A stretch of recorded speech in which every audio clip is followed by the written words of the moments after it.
గుణం గొప్పదై ఉండాలి. అది ఎప్పుడే చూసావా అలా రంగమ్మ శివరామయ్య ఉంచుకోకూడదు డబ్బులు అసలు. నాథ దేవి ఎన్ని వ్రతములు ఎన్ని పూజలు చేస్తున్నాను. కానీ కొంత పేరెంటాలు అంటున్నారు ఏమని?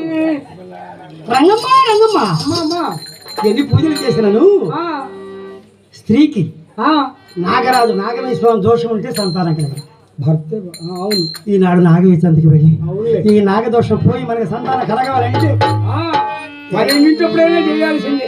ఎప్పుడైనా పూజే నాగ ఇప్పుడు దగ్గర చేరుకొని నాగరాజును ధ్యానిస్తున్నారు. ఈ విధముగా ఆ పేరెంట్ అందరూ కూడా స్నానాలు ఆచరించి బట్టలు ధరించి ఆ నాగేశ్వరం దగ్గర బయలుదేరే తమ్ముడు ఎలా అన్నా? బండ మీద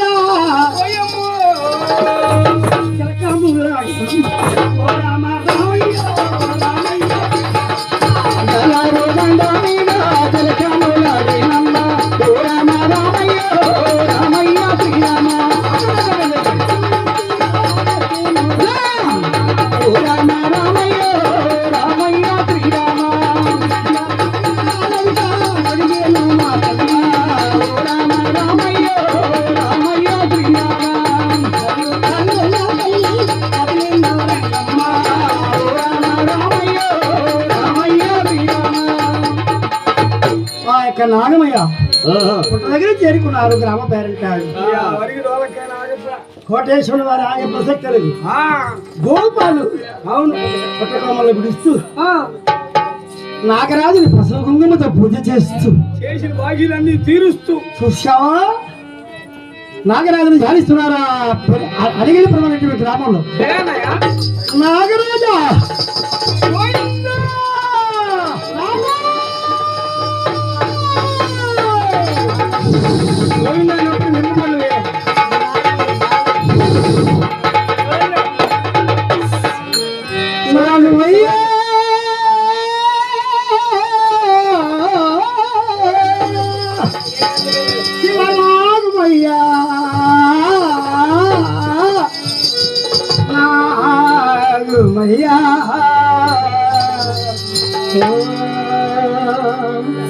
నాగమయ్య నీ పూజ నీ మమతో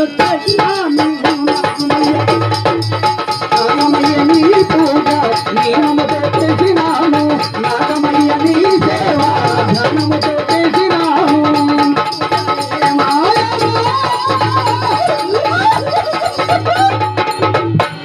నా జీవలకు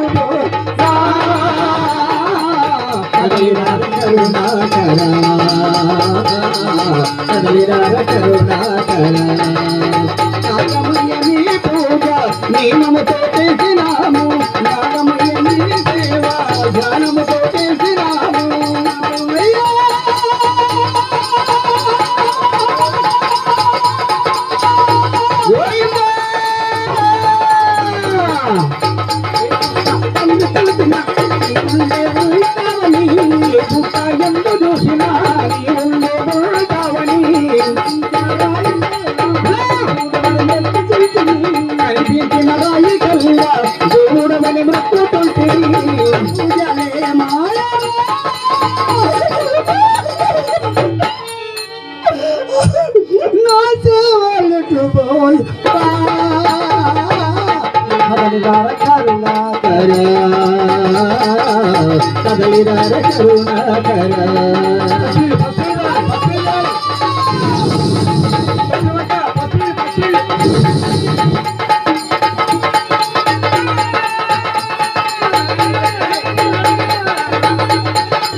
బిడ్డలలేని గొడ్డురాలని దూషించదని లోకం బిడ్డలలేని గొడ్డురాలని దూషించదని లోకం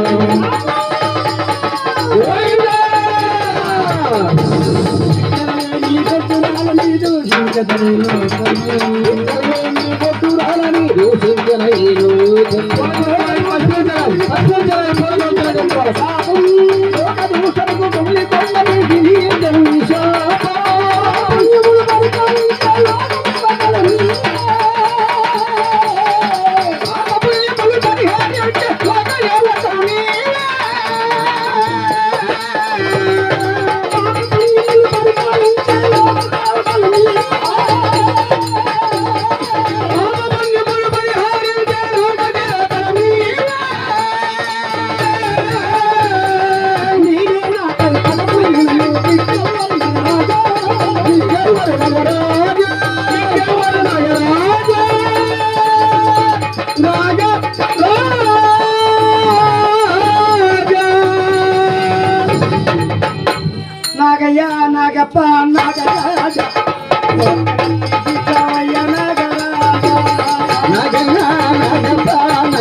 పుట్ట చెంత ఉంచినాడు నాగరాజా గోపాలు తెచ్చామయ్యా నాగరాజా గోపాలు విడిచేమయ్యా నాగరాజా గోపాలు తెచ్చామయ్యా నాగరాజా గోపాలు విడిచినాడు నాగరాజా పాలు పళ్ళు తెచ్చామన్నా విడిచేమయ్యా నాగరాజా గోపాలు తెచ్చామయ్యా నాగరాజా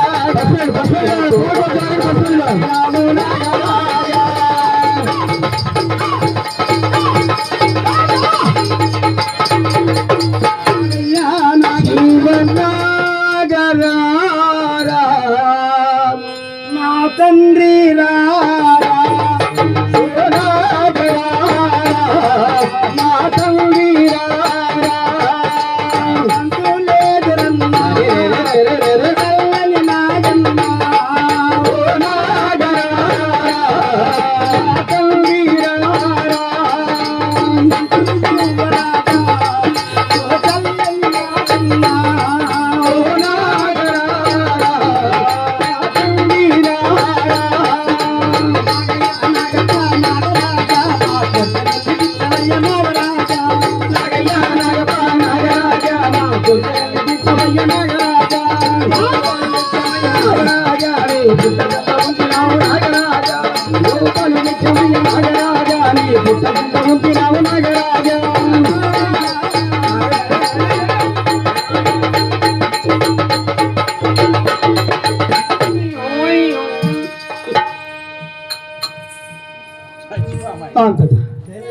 నాగముందుడు ప్రార్థన చేసింది ఆ కులారంగమ్మ సంతానం కోసం.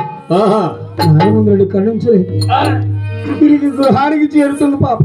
వెళ్ళే సమయంలో గ్రామంలో ఉన్న పేరెంటాడు చూసి అమ్మాయి అవి వచ్చేది అమ్మాయి వీధి వచ్చేది ఎవరు? అయ్యో కొల శివరామ గారి భార్య రంగమ్మ. ఏంటి గొడ్డు పోతున్నారు కదమ్మా, మాచకమాయ పిల్లలు ఏందా ఓడికి బదారు తిరుగుతుంది. ఎదురు వస్తారన్న ఇది కూడా లేకుండా దాని మొహం చూసిన పాతకం తగిలింది. అందుకని అసలు నాకు పిల్లలు కనాల్సింది దాన్ని.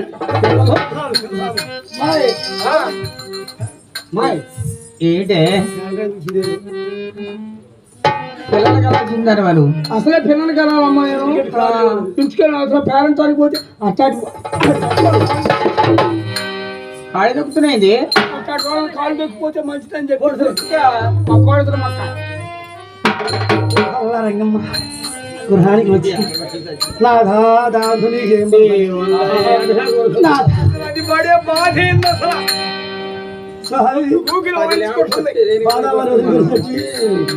అసలు కానీ నాగరాజుని ధ్యానించి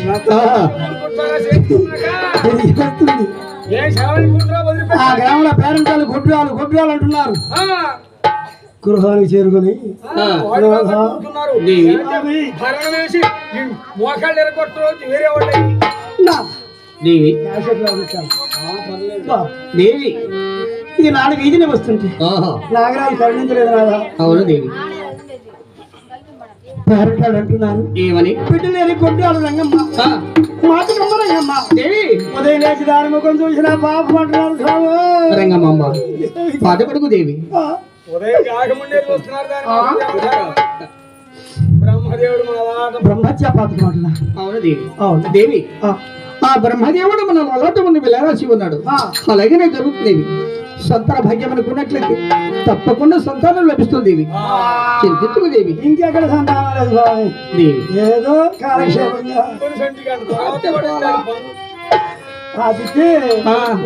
మనుషులు దొరుకుతాయి. చూసావా అలా రంగమ్మ దేవి దేవాల దేవరాడి ఆ రంగమాంబాది పాపి ఎందుకు పుడుకుంది. ఎందరో భగవత్ రూపులు ఉన్నారట.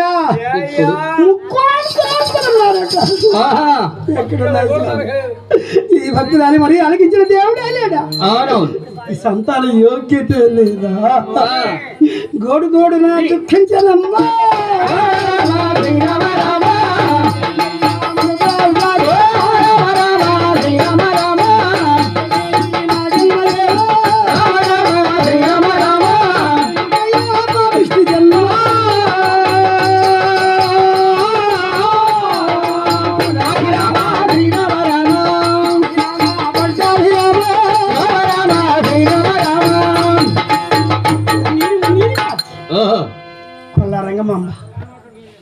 దుఃఖిస్తూ ఉంటే ముక్కోడు దేవతలను అవును. దేవుడు కొండల్లో ఉన్నటువంటి ఆహా.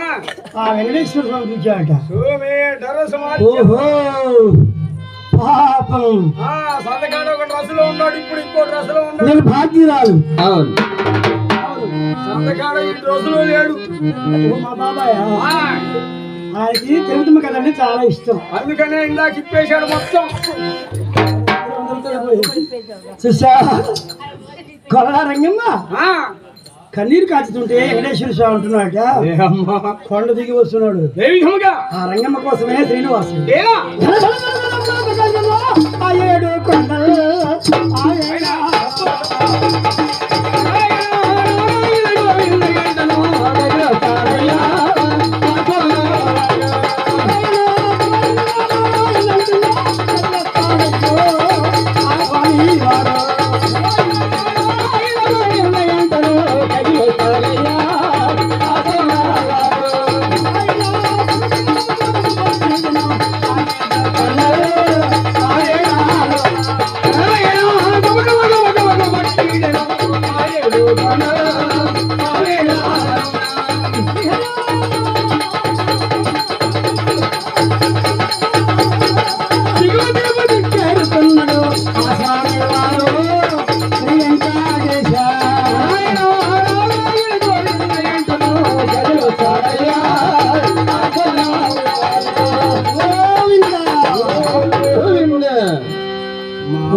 రత్నాల రంగమ్మ, అమ్మో, భయపడుతుంది.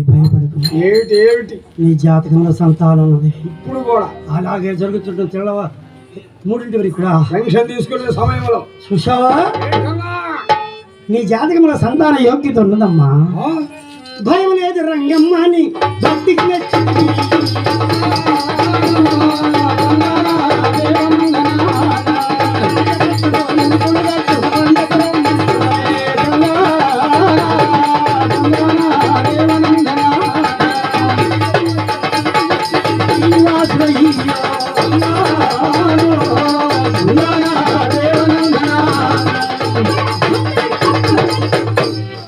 స్వామి ఎప్పుడు చెప్పాడు? ఆహా. తుళ్ళిపడి లేచింది రంగమ్మ. ఇదే. వెంకటేశ్వర స్వామి నా కళ ఏందబ్బా? విడిచిపడింది. స్వామి ఏమి? ఆహా. ఏమి? కళ వచ్చింది స్వామి. ఆ? అమ్మో, ఆ? ఏమి దేవి?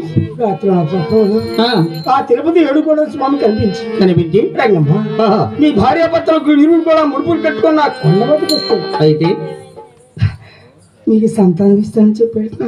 అలాగే దేవి, అలాగైతే కొందరి పేరెంట్ లెటర్ పెట్టుకుని తప్పకుండా వెళ్ళారు దేవి. రేపు సుందరమైన శుక్రవారం శ్రీ వెంకటేశ్వర సన్నిధికి తప్పకుండా వెళతావు దేవి. అలాగే స్వామి, కొంత పేరెంట్ వెళ్ళిరా వెళ్ళిరా. అమ్మాయి కృష్ణవేణి,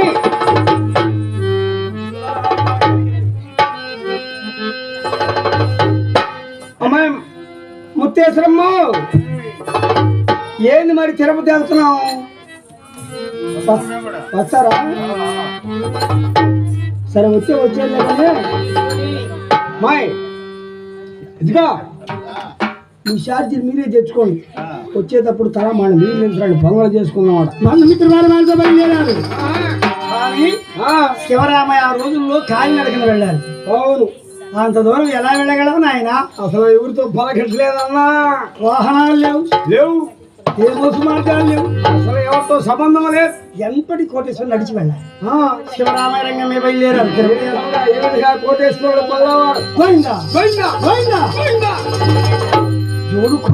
జోడు కోడెలా బండి కట్టాడు.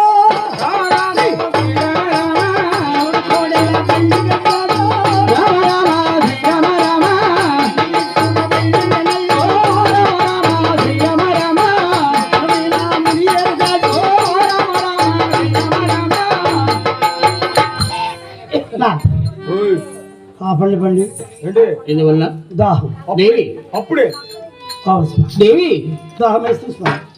రంగమ్మ, ఈ నిత్య రంగ మధ్యలో నాకు దాపిస్తుంది దేవి. ఆ దేవి అడు చూడు, అక్కడ మరీక్ష కనిపిస్తుంది దేవి. ఆ వృక్షం దగ్గర వెళ్ళి నేను అక్కడ కూర్చొని పెట్టి నీకు దాహం పట్టుకొస్తా దేవి. అలాగే వెళ్ళారము. భార్య కోరిక నెరవేర్చిన వాడే భర్త. అనుకుంటే ఆ శివరామయ్య అందుకెందుకో కోడేశ్వరం ఆయన సందకాడి నుంచి అన్నం ఎరగడ ఆయన నెల నుంచి ఈ కథ కోసమే గొట్టు కోసం గొట్టు కాడికి శివరామయ్య రంగమ్మ ఆ భర్త దాహాతులు కొడుతున్నాడు. దాహం కోసం పోతున్నాడు ఆయన. వర్షం కింద కొడుతున్నారు రంగమ్మ. కోడేశ్వరంగా తప్పదుగా సంసారం ఉందని ఏం చేస్తాం? ఆడ గట్టెత్తే పోయి తెచ్చుకోండి.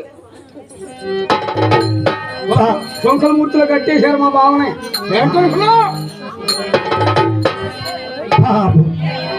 అదేం కాదు, సినిబావా మంచివాడు. మంచివాడు కాబట్టే కట్టేసిందాడా.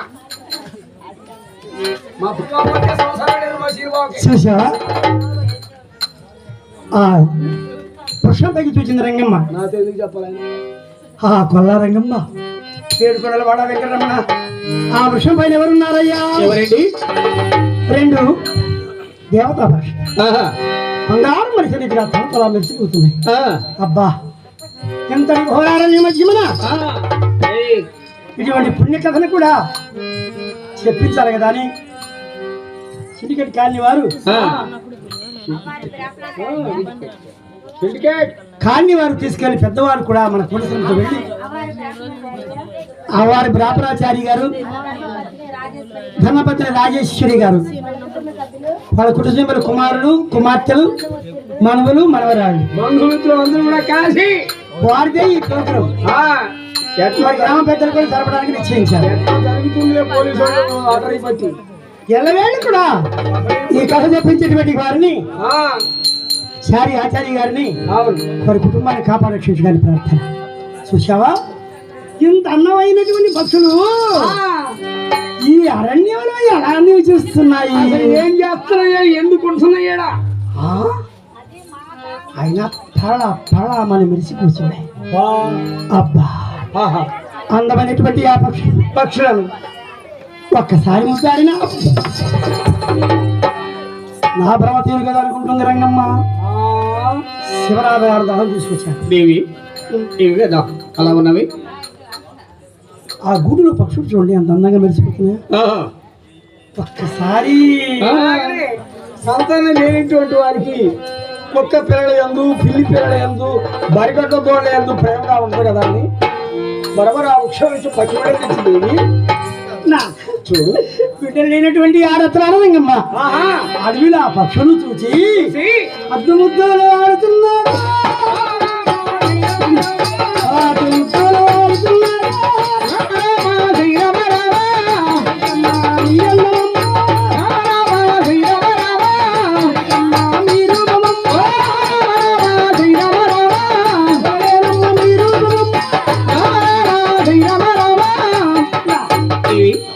వారి యొక్క తల్లిదండ్రులు తీసుకుని వెళ్ళి ఆ ఊరిలోనే వదలండి. శివరామయ్య ఎప్పుడు పక్షులు తాగాడు. ఆ పక్షులు ఎలా ఉన్నాయి తమ్ముడు? ఎలా ఉన్నాయండి? మనలాంటి మానవులు దేవతలు తాకకూడదట. పక్షులు తాకినంత మాత్రమున అయ్యయ్యో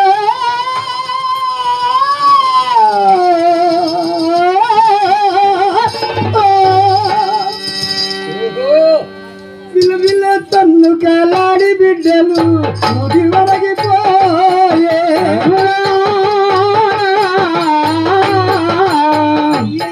అయ్యో తన్ను కలాడి బిడ్డలు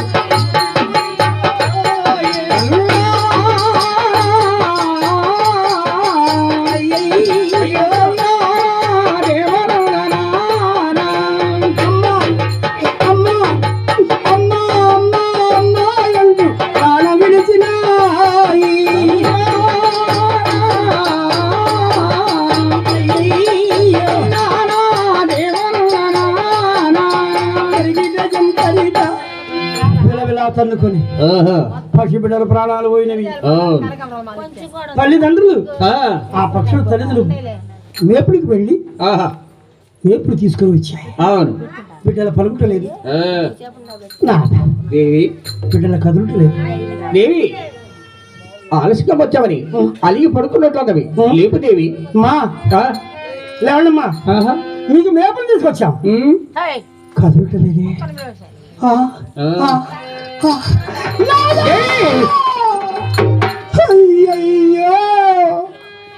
ముక్కుపోతున్నారన్నటువంటి బిడ్డలు మరణించాయి నాదా. అవును అమ్మా దేవతా పక్షులారా, అమ్మా ఎవరమ్మా మిమ్మల్ని చంపినటువంటి దుర్మార్గులు? అమ్మా అమ్మా మమ్మల్ని విడిచి వెళ్ళిపోతురా అమ్మ బిడ్డలా.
అమ్మా ఇచ్చుకెవరు లేరే. అవునవును ఎలా మరణించారో కదా బిడ్డలారా. అమ్మా అమ్మా నా దేవి ఈ అడవి ప్రాంతంలో ఎవరు కనిపించుటలే. అవును అరుగు ఇద్దరు మానవుల బండి కట్టుకుంటున్నారు. వారే మన బిడ్డలు సమాధించి వెళ్తున్నారు. అవును దేవి వారే ఓ మానవులారా, గూటిలో ఉన్నటువంటి బిడ్డలు ఏ పాపం చేశారు? అవును ఎందుకు చంపి పెడుతున్నారు? మీరు బిడ్డలు కనలేదా? బిడ్డ దుఃఖం అంటే ఏం ఎరుగురా? లేదు లేదు ఎరుగురా ఎరుగురా. మేము దేవతా పక్షులం. మా దిమ్మ నుండి వచ్చేటువంటి మాట వృధాగా పోదు. ఓ మానవాడు మీకు బిడ్డ జన్మిస్తుంది. అవును మీ బిడ్డకు 16 సంవత్సరముల ప్రాయం రాగా మా బిడ్డలోని కుళ్ళి కుషించి నశించి మరణించులాగా. పక్షుల శాపం మానవులకు తెలియదు. శివరామయ్య రంగమ్మ అనే దంపతులు తిరుపతికి పెడుతున్నారు. చూసావా ఆ పక్షులే తిరుపతమ్మ గోపయ్య అని చెప్పబడుతున్నారు కొంతమంది కథల వాడు. అన్నా చెల్లెలు భార్య భర్త కాకూడదు. పాత చరిత్ర. మేము హరిదాసులం. తరతరాల నుండి నాటకములు హరికథలు వీధి భాగవతం ఆడినటువంటి వారు మా నాన్నలు మా తాతలు. అక్కడి నుండి వచ్చింది మా యొక్క వంశం. పాత చెత్త కింద ప్రకారం అన్న చెల్లు భార్య భర్త కాకూడదు తమ్ముడు. తెలియక అడిగే వస్తున్నారుట.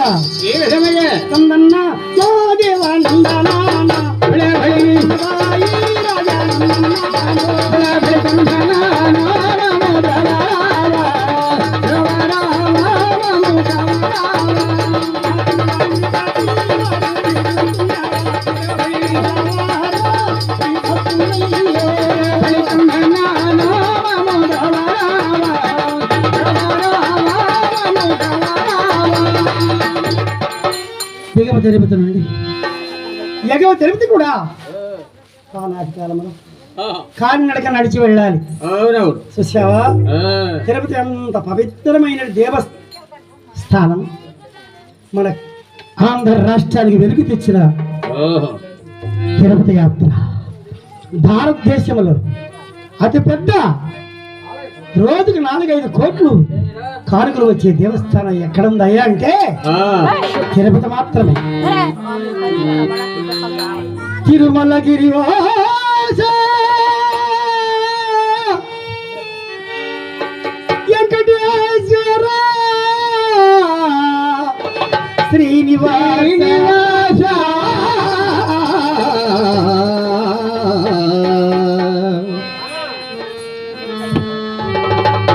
ఎక్కలేను స్వామి 7 కొండలు, ఎక్కలేను స్వామి 7 కొండలు, ఎక్కలేము స్వామి 7 కొండలు, ఎక్కలేము స్వామి 7 కొండలు.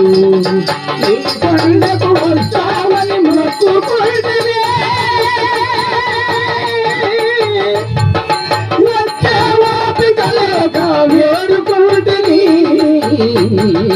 నీ కొండకు వస్తానని మొక్కుకుంటిని.